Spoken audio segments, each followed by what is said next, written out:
warahmatullahi wabarakatuh. Kembali bersama saya Octavia Triulandari di acara Dialog Bareng UNEF.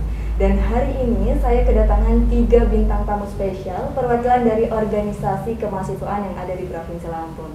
Yang pertama ada Bung Limpat dari PMKRI, Perhimpunan Mahasiswa Katolik Republik Indonesia. Kemudian ada Bang Safar dari HMI, Himpunan Mahasiswa Indonesia, dan juga ada Bung Rizky dari LMND, Liga Mahasiswa Nasional untuk Demokrasi. Nah, untuk mengenal lebih jauh, kita kenalan dulu satu persatu. Siapa sih mereka sebenarnya dan apa sih organisasi-organisasi tersebut? Langsung aja kita kenalan dengan Bung Limpat terlebih dahulu deh. Silakan Bang, perkenalkan namanya siapa, kemudian boleh sedikit dijelaskan apa sih itu PMKRI. Sebelumnya, Assalamualaikum warahmatullahi wabarakatuh. Salam, Om Swastiastu, Namo Buddhaya, Salam Kebajikan. Saya Ignatius Limpat, Karismawan.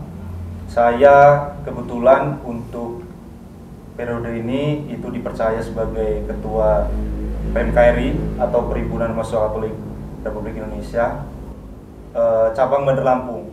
Ya. Mungkin sama juga dengan yang lain atau OKP-OKP Cipayung Plus yang lain, bahwasanya PMKRI atau Perhimpunan Mahasiswa Katolik Republik Indonesia itu merupakan organisasi yang bergerak di bidang kepemudaan dan juga kemasyarakatan. Kebetulan kami juga memang organisasi yang lahir juga dalam perkumpulan suatu agama, yaitu agama Katolik, yang memang sebenarnya sudah jauh ke belakang itu terbentuk. PMKRI sendiri sebenarnya itu merupakan kumpulan-kumpulan. Jadi kumpulan-kumpulan mahasiswa Katolik yang memang dulunya setelah atau pasca kemerdekaan itu para mahasiswa Katolik ingin membuat suatu wadah yang memang diharapkan bisa menjadi suatu organisasi yang berbentuk kaderisasi dan juga berpihak pada masyarakat seperti itu. Nah, memang PMKRI itu secara nasional ada di pusatnya ada di Jakarta dan juga tersebar di seluruh Indonesia. Dan untuk Provinsi Lampung sendiri itu baru cabang Bandar Lampung, dan memang sedang dalam proses bahwasanya kami juga mendampingi yang ada di Prisewu, mahasiswa-mahasiswa Prisewu, dan harapannya memang PMKRI yang ada di Lampung itu bisa merambah juga ke Kabupaten Prisewu seperti itu. Karena di Lampung sendiri itu potensi-potensi mahasiswanya memang sangat tinggi.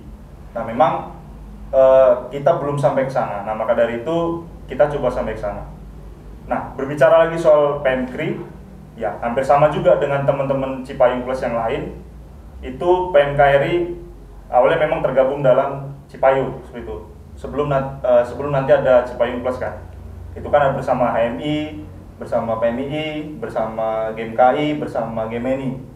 Dan memang PMKRI setiap tahunnya itu menjaring mahasiswa-mahasiswa Katolik yang memang berada di kampus-kampus setempat seperti itu. Dan juga PMKRI memang lebih untuk saat ini lebih mengarah pada kaderisasi begitu, Mbak. Jadi bahwasanya kita juga membutuhkan banyak mahasiswa yang ingin bergabung. Karena Katolik itu agak banyak juga komunitasnya yang memang membuat PMKRI ini juga harus mengikuti perkembangan zaman begitu. Oke, terima kasih untuk Bung Limpat. Selanjutnya kita kenalan sama Bung Safar. Silakan Bung. Ya, baik. Sebelumnya terima kasih Mbak Okta. Jadi singkat saja. Jadi memang kalau misalnya teman-teman mungkin pernah mendengar HMI ya, atau pernah mendengar istilah-istilah lainnya. Tapi di sini saya ingin mengklarifikasi terlebih dahulu bahwa HMI itu adalah Himpunan Mahasiswa Islam. Nah, memang kebanyakan orang mungkin kan taunya I-nya Indonesia, tapi I-nya adalah Islam. Jadi HMI ini adalah organisasi kepemudaan yang lahir tahun 1947, 5 Februari 1947 di Yogyakarta. Nah, pada masa itu 2 tahun pasca kemerdekaan HMI lahir, hingga sampai hari ini usianya 74 tahun ya, 74 tahun, dan terus hadir di seluruh Indonesia. sebenarnya sederhana. HMI itu untuk bergabung sama HMI juga sederhana juga. Jadi dia mahasiswa Islam dan dia berstatus mahasiswa, maka dia bisa ikut HMI. Nah, tetapi di sini bahwa yang namanya organisasi kepemudaan yang seperti disampaikan saudara Limpat tadi, bahwa memang benar banyak organisasi-organisasi lain. Ada organisasi yang tadi disebutkan kan, mungkin PMKRI, LMND dan sebagainya. Yang artinya tempat aktualisasi itu bisa di mana saja gitu. Tempat mengaktualisasi diri itu di mana saja. Tetapi mungkin saya ambil sedikit tentang HMI. HMI sederhana sebenarnya tujuannya. Jadi HMI itu lahir untuk mewujudkan kader-kader yang untuk melahirkan kader-kader yang memiliki insan akademis, pencipta, pengabdi yang bernafaskan Islam dan bertanggung jawab atas terwujudnya masyarakat adil makmur yang diridhoi oleh Allah Subhanahu wa taala. Nah, jadi memang sepanjang sampai hari ini HMI sudah tersebar di seluruh Indonesia, Mbak Okta. Dari Aceh sampai Papua itu sudah ada. Dan kalau alumninya juga sudah hadir di mana-mana gitu. Dan itu mungkin sedikit pengantar dari saya mengenai tentang HMI itu sendiri. Oke, terima kasih Bung Safar. Selanjutnya kita kenalan dengan Bung Rizky. Silakan Bung, boleh diperkenalkan. Ya, mungkin perkenalkan nama gue Rizky.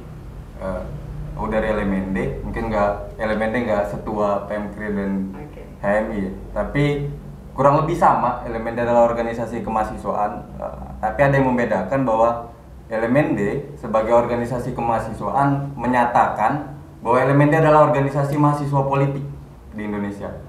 Itu LMND dalam hal ini memperjuangkan ada program LMND, kurang lebih visi misi ya. Visi misi LMND adalah mewujudkan pendidikan gratis, ilmiah dan demokratis, kesehatan gratis, dan tentunya berada pada jalur politik kebangsaan, politik persatuan dan politik rakyat. Kurang lebih seperti itu. Oke, terima kasih Bung Rizky. Saat ini sehat kan abang-abang semua ya? Sehat. Apalagi dalam masa pandemi ini kita semua harus menjaga kesehatan. Nah, ngomong-ngomong tentang COVID-19 atau coronavirus, bahwasanya coronavirus ini sudah mengakibatkan aspek kehidupan itu terhenti atau terhambat.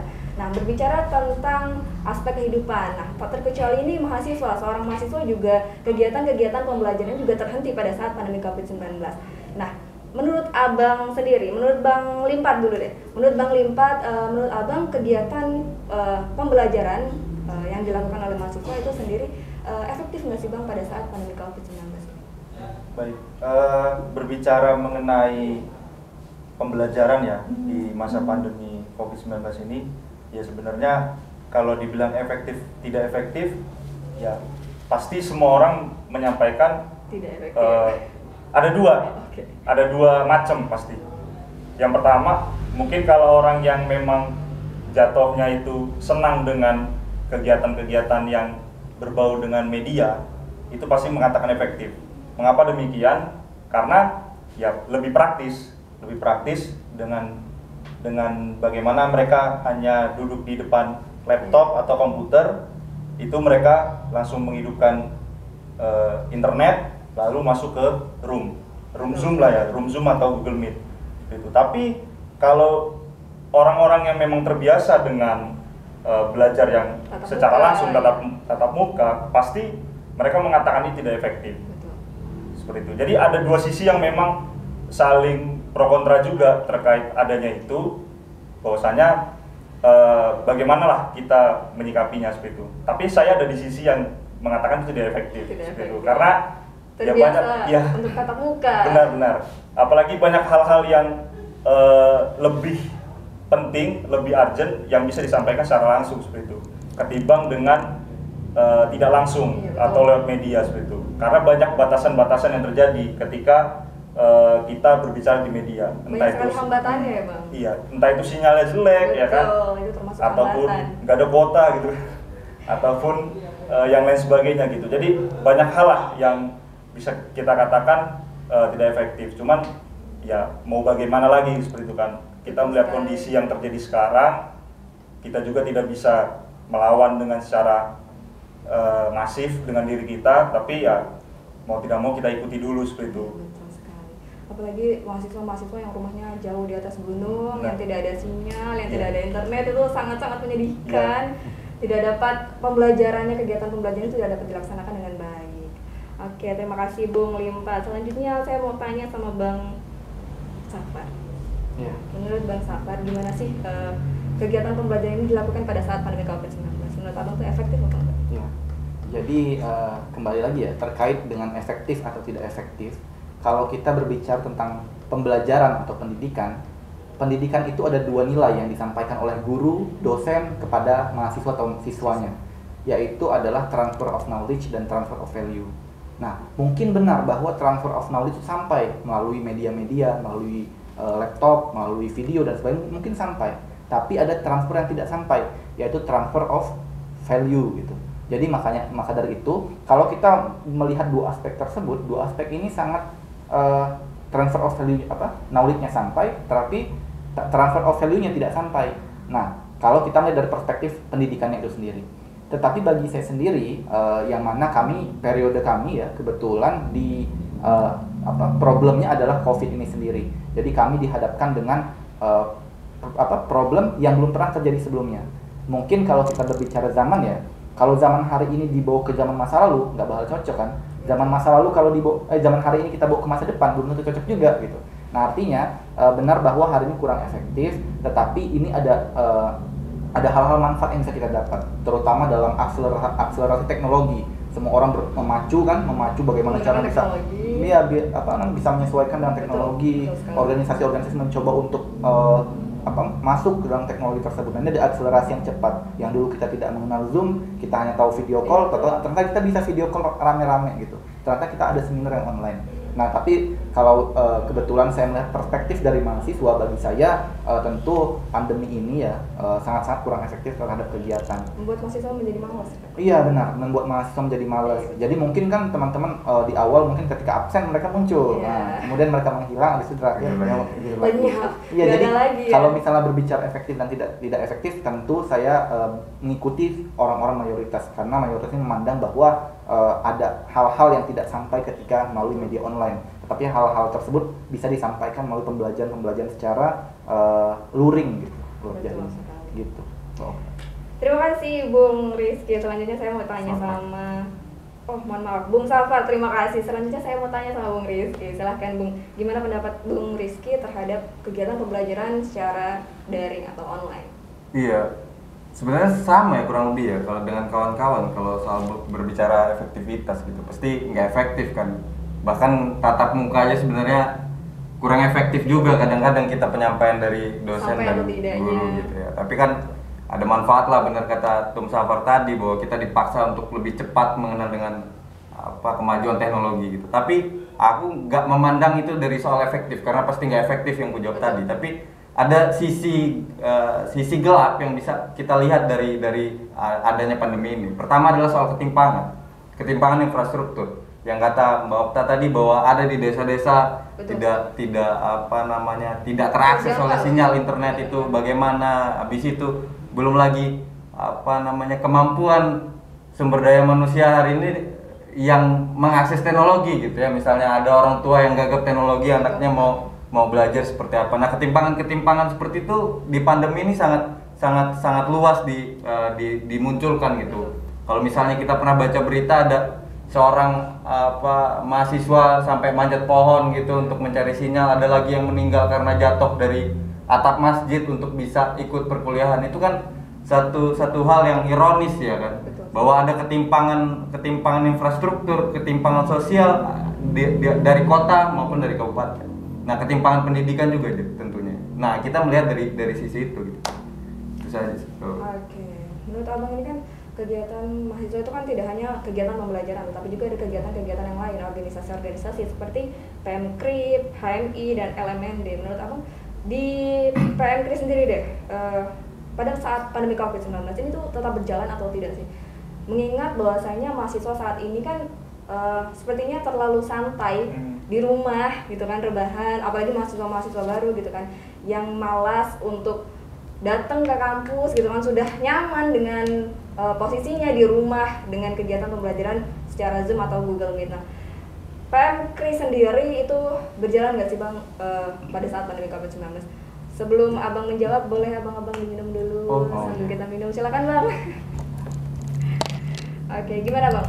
Masih berjalan atau Ya, jadi kalau PMKRI ya di awal-awal pandemi sih kami memang tidak berjalan. Dalam artian kami itu sempat kayak meliburkan diri lah bahasanya, meliburkan diri. Gitu ya, Bang? Iya, kayak sebentar vakum gitu. Kalau nggak salah 1 atau 2 bulan gitu waktu awal pandemi. Dan memang itu mengalami situasi-situasi yang sulit, dalam artian pasti teman-teman OKP Cipayung yang lain juga mengalami lah. Menemukan formula bagaimana kita bisa terus mengadakan suatu proses kaderisasi ataupun juga kita tetap melakukan keberpihakan kita kepada masyarakat walaupun di masa-masa pandemi seperti itu. Dan memang itu agak sulit seperti itu. Dan ya hasilnya kami sampai saat ini itu masih coba untuk terus bergerak, terus melakukan kaderisasi yang memang kita melakukan kaderisasinya ataupun juga bergerak kepada masyarakat itu memang banyak secara daring atau dalam jaringan seperti itu. Dan memang itu memunculkan suatu hal yang memang kesulitan-kesulitan juga, dalam artian kita juga menyampaikan soal nilai-nilai yang mau kita sampaikan terkait organisasi kita, terkait PMKRI ke para mahasiswa-mahasiswa kan itu agak kesulitan. Hambatan terbesar sendiri apa sih Bang di PMKRI sendiri? Kalau hambatan kita itu di awal kan melihat PMKRI ini sebagai organisasi mahasiswa yang dikiranya bergerak dalam politik. Itu awalnya. Namun setelah kita melaksanakannya atau kita juga dalam masa pandemi ini, ya stigma itu memang tetap tidak hilang. Tapi memang ditambah juga permasalahannya bahwasanya para mahasiswa juga tidak sempat untuk bagaimana berkumpul, lalu juga melakukan diskusi yang melihat nilai-nilai yang ada di PMK itu sendiri. Karena saya juga mengalami bahwasanya dulu saya belajar ya dengan saya hadir di sekretariat misalnya atau memang hadir dalam diskusi-diskusi. Nah itu yang agak kurang sekarang gitu. Jadi teman-teman itu diajak untuk diskusi itu udah seperti antipati seperti istilahnya ngomong apa sih gitu kan. Nah jadi itu yang menjadi hambatan sekarang bahwasanya kita ini sudah ya kalau berbicara Katoliknya udah kecil, ditambah lagi dengan SDM yang istilahnya tidak ingin belajar lebih soal yang mengarah ke sana, bukan politik ya, dalam artian politik oke lah kita belajar politik, tapi kan politik yang memang ya sesuai dengan kapasitas kita gitu sebagai PMKRI. Nah itu yang kesulitan kita Pak. Ya, apalagi sekarang kan dalam masa pandemi saat ini kan memang kegiatannya lebih dilaksanakan seringnya itu di rumah gitu kan ya Bang. Selain kegiatan pembelajaran itu kan ada kegiatan organisasi. Nah untuk LMND sendiri itu efektif nggak sih Bang kegiatan-kegiatan yang dilakukan selama pandemi COVID-19 ini berjalan nggak sih? Kalau bicara efektif sama ya jawabannya dengan pembelajaran yang nggak efektif tadi. Tapi kalau berjalan nggak berjalan kan ini kita kan situasi yang tidak kita harapkan tidak kita harapkan terjadi ya, semuanya tidak mengharapkan. Artinya ya mau nggak mau kita dipaksa untuk memutar otak bagaimana roda organisasi tetap berjalan walaupun situasi pandemi seperti ini. Misalnya kegiatan-kegiatan diskusi online dan lain-lain. Walaupun ya tadi itu tidak kurang efektif lah, bukan tidak efektif, kurang efektif. Itu soal kaderisasi sebagai nafas organisasi ya punya kendala juga tentunya, karena mau tidak mau mobilisasi orang gitu, pertemuan dan lain-lain kan terhenti kan gitu. Sedangkan mau kita komunikasi via online terkadang juga nggak susah karena ada salah paham atau apa gitu. Apalagi kalau misalnya untuk kaderisasi kan ya orang-orang yang mungkin di luar jangkauan kita yang tidak kita kenal, secara emosional kita nggak dekat dan lain-lain. Nah untuk mengenalkan organisasi LMND ini seperti apa dan lain-lain, apalagi kan seperti di awal bahwa LMND ini kan terang-terangan mengatakan sebagai organisasi politik mahasiswa. Dalam bidang apa kalau LMND sendiri? Apanya? Kegiatannya ya diskusi ya, paling banyak ya diskusi, lalu merumuskan apa persoalan lalu mau kita jawab dengan apa ini persoalan gitu. Nah ini yang tadi kulanjutkan sedikit ya soal organisasi politik. Nah yang paling berat kan menjelaskan itu kepada mahasiswa baru gitu kan. Hari ini kan jangankan ya hampir semua masyarakat Indonesia hari ini dengan sikap dan karakteristik para pejabat di Republik ini kan menjadi antipati terhadap politik gitu. Nah, ini menjelaskan ke mereka bagaimana LMND hari ini bergerak di di organisasi mahasiswa politik yang politik persatuan, politik kebangsaan dan politik rakyatan gitu, berada di garis masa rakyat untuk memperjuangkan hak-hak mereka seperti yang tadi pendidikan ya tentunya karena itu mahasiswa pendidikan gratis, ilmiah dan demokratis, kesehatan gratis, habis itu reforma agraria UPN nomor 60 gitu, tahun 60 gitu. Nah, itu yang susah gitu bahwa mahasiswa hari ini harus berpolitik untuk mewujudkan rakyat adil makmur, untuk menangkan Pancasila gitu. Nah, ini yang keberatan gitu. Oke, mengenai emosional tadi kan Abang berbicara mengenai Kedekatan kaderisasi emosional, dan iya. bagaimana sih biar feel-nya itu dapat, emosionalnya itu dapat dengan kader-kader yang baru. Nah, itu merupakan tantangan tersendiri, betul nggak sih Bang? Benar. Gimana caranya untuk merangkul mahasiswa-mahasiswa baru untuk ikut ke LMND sendiri gitu kan, caranya tuh mungkin lebih lebih susah atau gimana Bang? Iya, ya pasti lebih susah ini ya. Karena pertama gini, kalau kita mau pakai LMND kan tidak primordial. Artinya kalau PEMKRI dan HMI kan ada Katolik dan ada Islam gitu. Kalau LMND ini nggak seperti itu gitu kan. Jadi kita mau pakai kesukuan juga nggak bisa juga, agama nggak juga, etnis nggak juga. Artinya yang jualan LMND memang satu, soal programatik gitu. Jualannya soal program, bahwa LMND punya program seperti ini yang ditawarkan, bahwa ya kurang lebih seperti itu. Nah, masalahnya mahasiswa hari ini kan dia bahasanya ya, tidak ya, yang penting gue ini kuliah ini belajar lulus balikin modal, Kupu-kupu. biaya orang tua yang sudah keluar gitu kan. Hmm. Makanya kita bilang kalau misalnya ini nggak mau terjadi sama adik-adik lo gitu, lo ikut LMND karena program perjuangan LMND ini wujudkan pendidikan gratis, ilmiah dan demokratis seperti itu. Cara promosinya sendiri gimana sih Bang kalau LMND sendiri? Cara Secara promosi online gitu kan, apalagi dalam masa pandemi Covid. iya pasti, kalau ini kita kan mau tidak mau harus terus ya, walaupun gagap juga dalam menghadapi teknologi hari ini, mau nggak mau kita harus terus belajar gitu.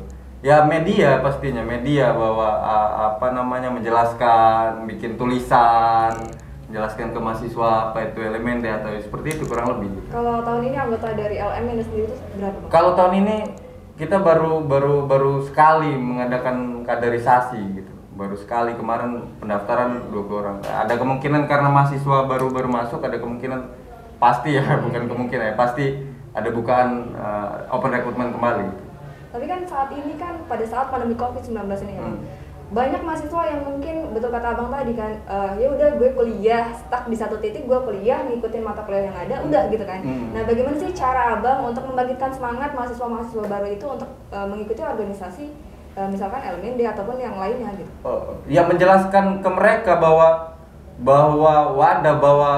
persatuan itu penting. Organisasi ini kan persatuan ya, terlepas ya wadah lah atau media dan lain-lain, tapi satu hal soal persatuan gitu. Nah, bahwa merubah sesuatu atau menuju sesuatu tanpa persatuan itu ya semu juga utopis gitu, hal yang tidak mungkin gitu. Nah, menyadarkan mereka hal-hal yang seperti itu yang pertama. Yang kedua, ya soal keuntungan pribadi, soal perkawanan, jaringan dan lain-lain, itu hal yang nggak bisa kita tapikan soal itu, bahwa ya lu butuh jaringan gitu, kawan-kawan butuh jaringan, butuh relasi untuk masuk ke dunia selanjutnya setelah pendidikan gitu. Iya, kita juga kan manusia sosial ya Bang. Iya, kita harus bersosialisasi, jangan stuck di rumah aja udah diam. Iya. Apalagi dalam masa pandemi Covid ini kan mungkin ya memang susah sih untuk berteman dengan mahasiswa-mahasiswa yang lain, bener banget sih Bang. Oke, thank you Bung Rizky. Selanjutnya Bung Safar. Ya, baik. Gimana, Bang? Jadi HMI itu adalah organisasi yang berfungsi sebagai kaderisasi gitu. Dia berperan sebagai perjuangan, dia berfungsi sebagai kader. Nah, jadi kalau misalnya benar tadi sebelumnya yang saya katakan bahwa benar ini kurang efektif, tetapi kalau dampak terhadap organisasi tentu berdampak sekali. Karena memang saya dilantik waktu itu bulan November 2020, yang mana pada saat itu udah kondisi Covid. Nah, kondisi Covid yang artinya pada saat itu yang saya pikirkan adalah bagaimana saya bisa beradaptasi gitu kan, adaptif dulu terhadap problematika zaman pada hari itu. Nah jadi sepanjang rapat kerja, kemudian juga rapat-rapat dan penyusunan program kerja, tentunya yang kita utamakan adalah bagaimana caranya bisa sebisa mungkin kegiatan berjalan, tapi tanpa mengurangi substansinya, walaupun zaman COVID seperti ini. Ya alhamdulillah, memang sepanjang tahun ini kaderisasi masih tetap berjalan, kecuali ketika PPKM level 4 kami tutup habis. Kita ikut instruksi pemerintah. Artinya kami tetap menjalankan diskusi, kajian, kemudian juga bedah-bedah buku seperti itu, tetapi kegiatan-kegiatan yang kumpul ramai-ramai kita stop dulu ketika PPKM level 4. Tapi sampai hari ini kalau misalnya ketika kondisinya sudah mulai turun, vaksinasi kita kuatkan pada saat itu kan, kader-kader kita vaksinasi minta vaksinasi semua. Ketika itu sudah menguat, sudah turun kondisi level di Kota Bandar Lampung, maka kaderisasi kami lanjutkan lagi. Nah, memang benar bahwa dampak dari COVID sangat besar terhadap kami, apalagi mahasiswa itu kan sekarang dituntut untuk berpikir analitis, berpikir strategis, dia bisa menjadi problem solver ya kan, dia juga harus berpikir analitis, yang artinya kemampuan-kemampuan itu nggak bisa didapat ketika kita hanya duduk dalam kampus kan, duduk di kampus. Nah, kemampuan-kemampuan berpikir analitis, strategis yang menjadi problem solver itu ketika kita berdiskusi, kita menyerap aspirasi, menyerap pengetahuan dari orang lain, dari membaca buku dan sebagainya, dan dari situ kita implementasikan di organisasi. Nah, memang benar bahwa dampaknya banyak terhadap organisasi, tapi karena memang problem ini nggak cuma dialami oleh HMI mempelajari itu dari manapun gitu. Maksudnya ketika organisasi antisipasinya men-SWOT kelebihan dan kelemahan COVID pada hari ini. Oke, mengenai mahasiswa yang sama seperti Bung Rizky tadi, saat ini kan mahasiswa malas gitu Bang. Nah, boleh sedikit diberi adik-adiknya semangat, gimana sih agar semangat mengikuti organisasi-organisasi yang memang ada di universitas gitu. Gimana cara membangkitkan semangat para adik-adik tersebut gitu. Apalagi HMI ini kan sepertinya sudah sangat terkenal sekali. Jadi gimana Bang? Ya, jadi waktu ketika saya pertama kali mengikut HMI, saya itu ditekankan oleh senior saya pada saat itu. Senior saya itu mengatakan bahwa status maha itu hanya ada di mahasiswa ya, dan Tuhan yang punya status maha itu. Yang artinya ketika kita sudah melewati fase itu, kita nggak bisa lagi mendapatkan status itu. Yang artinya kita ini dianggap tinggi, mahasiswa itu dianggap tinggi, apalagi dengan idealismenya, dengan pendidikannya gitu. Nah jadi dari awal itu bagaimana caranya kemampuan-kemampuan berpikir, kemampuan-kemampuan menyelesaikan permasalahan itu didapat ketika kita berorganisasi gitu. Ketika kita berorganisasi. Karena kita berbicara tentang bonus demografi, Indonesia emas, kita berbicara tentang bagaimana pemuda-pemuda ini hebat di masa depan, tetapi yang kita permasalahkan jangan sampai bonus demografi itu menjadi modus demografi. Kita banyak menyebut demografi, tapi ternyata kita nggak ada penguatan intelektual. Apalagi organisasi-organisasi ini kan sebagai laboratorium akademis, laboratorium pendidikan gitu kan, dan itu nggak bisa didapat di kampus karena kampus hanya sekedar memberikan pendidikan aja, tapi nggak ada kemampuan-kemampuan soft skill yang didapat di organisasi. Dan ini menjadi penting kepada saya sampaikan ya kepada teman-teman biasanya mahasiswa baru, karena mahasiswa baru itu fokusnya adalah menyelesaikan tanggung jawab dia terhadap orang tuanya. Betul. Tapi dia tidak menyelesaikan tanggung jawab dia terhadap diri dia sendiri. Nah, apalagi self development itu tanggung jawab kita sama diri kita sendiri. Tapi kalau kuliah tanggung jawab kita sama orang tua. Jadi sebisa mungkin memang harus stabil antara dua itu. Gitu harus berjalan selaras lah antara pendidikan untuk kuliah ya, pendidikan akademik, dan juga pendidikan untuk kemampuan pengembangan diri kita. Betul sekali. Jadi jangan jadi mahasiswa yang memang kupu-kupu gitu, kuliah pulang gitu. Tetapi carilah pengalaman selagi kita berada di suatu universitas, karena memang suatu universitas itu wadah juga ya Bang untuk organisasi-organisasi yang memang ada di sebuah universitas kembali gitu kan. Nah, kalau menurut Bang Limbat sendiri, gimana Bang? Ya, kalau melihat kesulitan mungkin ya hampir sama ya dengan teman-teman OKP yang lain, bahwasanya banyak hal yang tidak efektif, banyak hal yang mungkin bahwasanya hanya cuma sebatas intellectual knowledge lah ya, kalau tadi yang disampaikan oleh Ketua Safar seperti itu. Dan memang secara nilai itu memang terjadi kesulitan-kesulitan dalam kita sampaikan ke adik-adik ataupun anggota-anggota yang lain. Nah, melihat itu sebenarnya kalau secara pengetahuan ya clear lah kita, dalam artian kita sudah menemukan formulanya sampai sekarang. Ya, dimana di awal pandemi kita coba ya berefleksi lah bahasanya bagaimana kita bisa meng-create suatu event ataupun kegiatan yang memang bisa mencakup calon-calon anggota atau calon-calon kader. Nah, itu sudah clear. Dalam artian kita sudah menemukan formula itu, bagaimana kita melihatnya. Nah, sekarang tinggal bagaimana kita, ini yang paling penting menurut saya, dan saya juga selalu mendapatkan itu dari para senior-senior yang memang sudah banyak makan asam garam lah. Nah, soal nilai, bahwasanya kita dulu, ya PMKRI lah terutama, itu memberi nilai-nilai kepada anggota ataupun kepada kader itu kan di luar diskusi-diskusi formal atau kegiatan-kegiatan formal yang kita adakan. Karena kalau menurut saya itu hanya sekitar 30-40% aja itu bisa teman-teman kader dapatkan. Tapi yang lebih penting adalah bagaimana kita duduk, kita diskusi secara informal, ya entah itu saling guyon dan lain segala macam, sambil ngopi ataupun sambil ngerokok, yang ngerokok seperti itu. Kita membahas terkait hal-hal yang ya random lah bahasanya. Nah, itu dari situlah kader-kader itu bisa mendapatkan. PMKRI pun seperti itu. Jadi kalau kami bahasanya sih kaderisasi non formal ya, dimana kami memuati kader-kader itu dengan hal-hal baru yang memang diharapkan teman-teman atau anggota-anggota kader-kader itu bisa mengeluarkan ekspresinya. Karena kadang kalau di kegiatan-kegiatan formal itu teman-teman kan malu, kadang takut untuk menyampaikan suatu pendapat. Tapi kalau sudah di luar forum itu pasti biasanya lebih kepancing, lebih kepantik, lebih kebakar. Nah, dari situlah yang harusnya menjadi suatu titik poin penting untuk PMKRI sendiri. Nah, supaya nanti ketika mereka dalam suatu forum ataupun kegiatan-kegiatan diskusi yang formal itu mereka bisa mengimplementasikannya. Nah, mungkin itu sih kesulitannya, kita ngumpul tapi masih kosong sampai sekarang. Belum ada isi yang memang benar-benar bisa kita angkat dari kader-kader itu. Ya, sebetulnya organisasi ini juga sebuah wadah sih, Bang. Ketika sebuah universitas sudah menyediakan wadah, sudah menyediakan organisasi, tergantung pada diri kita sendiri gitu, mau bergerak atau enggak gitu. Kalau memang ikut organisasi hanya ikut-ikutan teman, menurut Abang rugi nggak sih?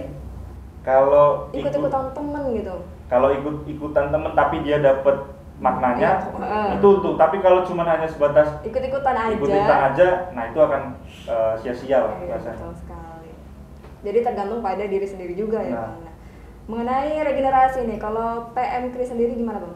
Tahun ini berjalan atau enggak pada saat pandemi COVID-19 ini, berjalan nggak sih? Ya, puji Tuhan sih kita berjalan dengan baik, dalam artian walaupun kita bagi dua dengan sesi offline dan online, puji Tuhan ya kita bisa dapat sekitar 35 orang lah untuk teman-teman baru seperti itu. Dan memang tinggal ya pemuatan aja sih. Sebenarnya kalau soal perekrutan itu mudah ya, Dokter ya. Dalam artian ya udah kita ajak-ajak secara pribadi juga pasti ya udahlah gitu. Cuman makin hari makin berkurang nggak sih, Bang? Kalau iya, pasti akan berkurang. Nah, makanya perlu banyak antisipasi seperti itu yang memang kita butuhkan, yang supaya teman-teman juga itu bisa tertarik lah bahasanya kan. Nah, itu banyak cara, banyak formula yang memang perlu kita pergunakan seperti itu. Nah, kadang gini sih, kadang kalau misalnya terjadi pandemi gini, sekarang tuh orang atau senior misalnya atau anggota sudah menganggap bahwasanya COVID ini bukan alasan lagi gitu. Jadi harusnya kita bisa lebih banyak dalam merekrut. Nah, jadi ya pengurus harus mencari bagaimana formula-formula ataupun rumus-rumusan yang memang tepat untuk bagaimana kita bisa merekrut mahasiswa-mahasiswa seperti itu. Oke, kalau untuk anggota-anggota dari PMKRI sendiri itu dari universitas-universitas mana aja sih, Bang? Iya, kalau untuk universitas secara basis itu sekarang kita ada di Gentiaras, Sekolah Tinggi Ilmu Ekonomi Gentiaras. Itu selalu memang karena itu juga itu punya orang Katolik juga sih, mayoritas Katolik, dan memang dari situlah kita bisa banyak mendapatkan kader. Nah, selain itu sekarang yang lagi berkembang itu ITERA, karena banyak mahasiswa perantauan kan dari Sumatera Utara yang memang mayoritas juga orang-orang Nasrani, baik Kristen maupun Katolik. Nah itu kita dari Tera. Terus kita ke STKIP juga lagi mulai banyak, dan memang agak degradasi di Unila. Mengapa demikian? Karena di Unila itu sudah ada semacam komunitas mahasiswa Katolik yang memang mungkin itu lebih membuat mereka tertarik. Tapi yang ingin saya sampaikan bahwasanya mungkin kalau mereka juga nonton gitu, kita tidak berbeda gitu loh. Dalam artian kalau teman-teman ingin mendapatkan ilmu yang lebih, karena saya juga pernah tergabung di sana kan. Otomatis saya mahasiswa Unila kebetulan tergabung di sana, ya otomatis saya juga tergabung di sana. Tapi bisa dapat pengalaman lebih itu kalau mengikuti PMK. Nah, ya buktinya saya gitu loh, ya kan. Bukti nyatanya nih Bun. Ya bukannya sombong, tapi sudah menjadi ketua juga kan saya dari Unila seperti itu. Nah, teman-teman mungkin itu sih yang harusnya teman-teman dapatkan, bukan bahasanya seperti pembedaan-pembedaan yang malah membuat jarak kita semakin jauh. Nah itu. Betul sekali. Iya. Oke, langsung aja deh, pesan untuk mahasiswa-mahasiswa yang ada di luar sana yang masih bingung nih mau ikut organisasi apa, boleh Bang silakan. Pesan-pesan untuk mahasiswa-mahasiswa tersebut. Iya. Mungkin kalau pesan dari saya sih, pertama-tama mungkin awalnya bingung ya, sebagai mahasiswa baru yang masih mencari jati diri di dunia perkuliahan, itu biasanya memang masih bingung mau mengikuti organisasi yang ada di kampus, ya baik himpunan mahasiswa ataupun UKM, atau mau mengikuti organisasi yang ada di luar atau eksternal. Itu memang akan membingungkan, karena satu, apalagi di zaman sekarang ini kita terbiasa dengan kaum rebahan lah bahasanya sekarang, kaum rebahan segala macam mungkin. Tapi itu boleh, tapi jangan kita tidak mau mengikuti organisasi, karena saya rasa itu akan sia-sia begitu. Dalam artian mulai dari tadi yang disampaikan oleh Ketua Rizky, jaringan, lalu juga dari Ketua Safar mengatakan soal soft skill dan lain sebagainya, itu tidak ditemukan hanya di kampus ataupun kita mendengarkan dosen dan lain sebagainya, tapi kita harus explore diri dalam organisasi, entah itu organisasi apapun sesuai dengan passionnya. Tapi di sini di organisasi eksternal atau di OKP teman-teman bisa dapat semua, entah itu passionnya fotografi ataupun media-media lainnya, public speaking dan sebagainya. Organisasi eksternal itu atau OKP itu melingkupi semua, karena itu yang saya dapat gitu selama ini. Makanya teman-teman mahasiswa baru mungkin awalnya bimbang, itu adalah suatu kewajaran, tapi bimbangnya jangan kelamaan, harus segera menentukan. Harus segera menentukan, ya baik mau ikut organisasi atau memang hanya sebagai kupu-kupu bahasanya kan, kuliah pulang aja. Mau maju apa enggak nih, ya, gitu kan? Nah itu makanya teman-teman harus berefleksi panjang lah bahasanya gitu. Dan satu lagi sih, jangan takut untuk coba sih. Okay. Maksudnya coba aja dulu gitu loh. Kalau nanti ujung-ujungnya suka kan lanjutin. Kalau nggak suka ya udahlah, kita mau gimana lagi gitu kan. Oh iya benar banget. Iya. Sesuai dengan ini aja, sesuai passion teman-teman gitu. Begitu sih. Oke, nah untuk teman-teman yang mungkin masih bingung, gimana sih Bang cara daftar di organisasi tersebut? Organisasinya Abang gimana caranya? Instagramnya boleh dikasih tahu Bang? Ya, kalau Instagram nanti bisa dicek aja di Instagram itu @pmkrilampung. Itu kalau saya sih beda ya. @pmkrilampung. Terus nanti juga mungkin periode depan itu akan membuka perekrutmen gitu untuk mahasiswa Katolik ya. Jadi stay di Instagram PMKri Lampung. Oke, jangan lupa di follow dan juga diikuti terus kegiatan-kegiatan dari PMKri Lampung. Oke, thank you Bang. Yeah. Selanjutnya dari Bung Rizky. Pesan dan pesan untuk mahasiswa-mahasiswa baru untuk mengikuti organisasi-organisasi yang ada di universitas. Ya, kurang lebih sama ya dengan Bung Safar tadi ya, Ketum Safar. Sorry. Tum 4 ya. Sama soal krisis supaya nanti di pertengahan jalan nggak krisis identitas misalnya.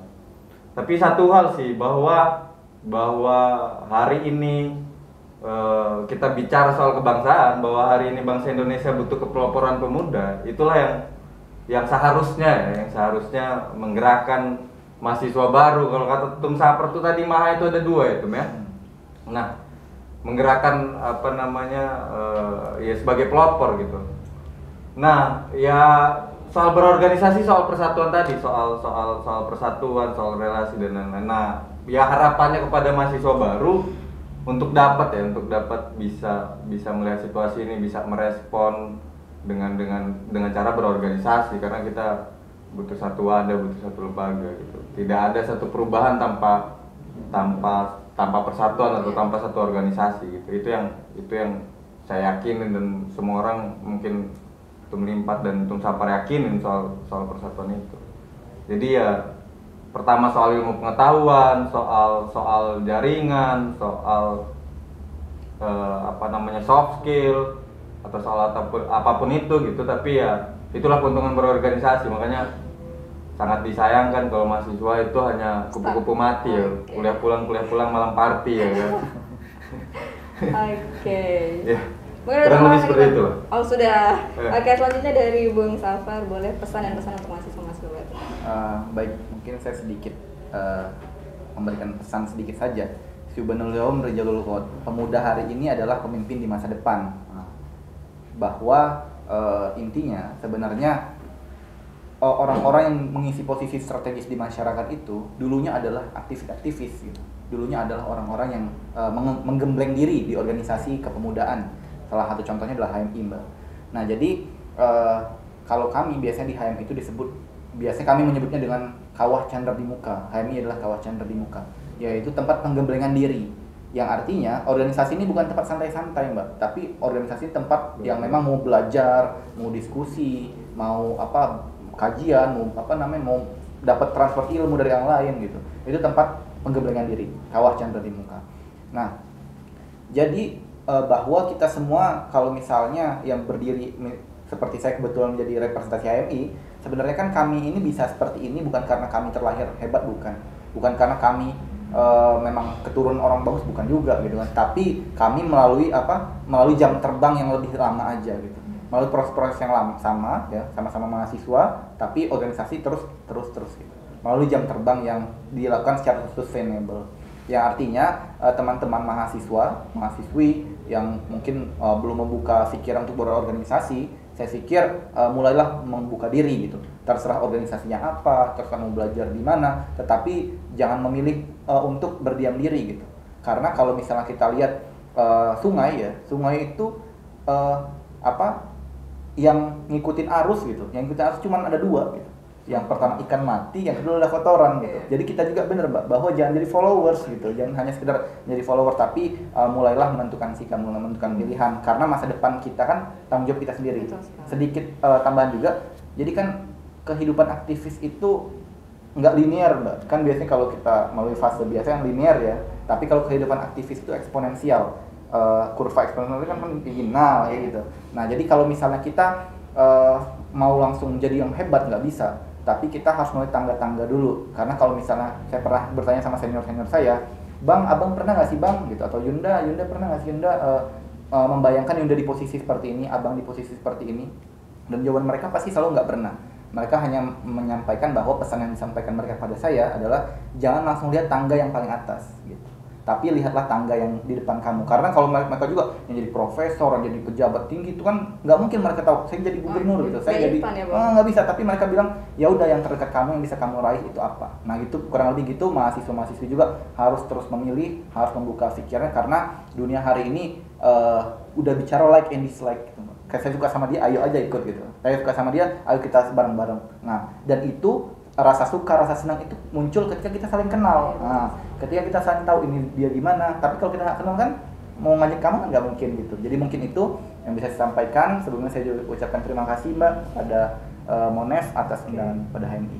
Sama-sama, kita tutup juga. Ini terima kasih untuk Bang Rizky, Bung Safar, dan juga Bung Limpat. Terima kasih sudah hadir di acara Ngobrol Santai bareng Monel. Semoga bermanfaat untuk teman-teman yang ada di rumah, khususnya para mahasiswa yang mungkin saat ini masih bingung.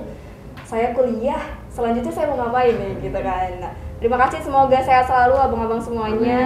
Semuanya berjalan dengan lancar, apapun urusannya berjalan dengan lancar. Amin. Terima kasih Bang.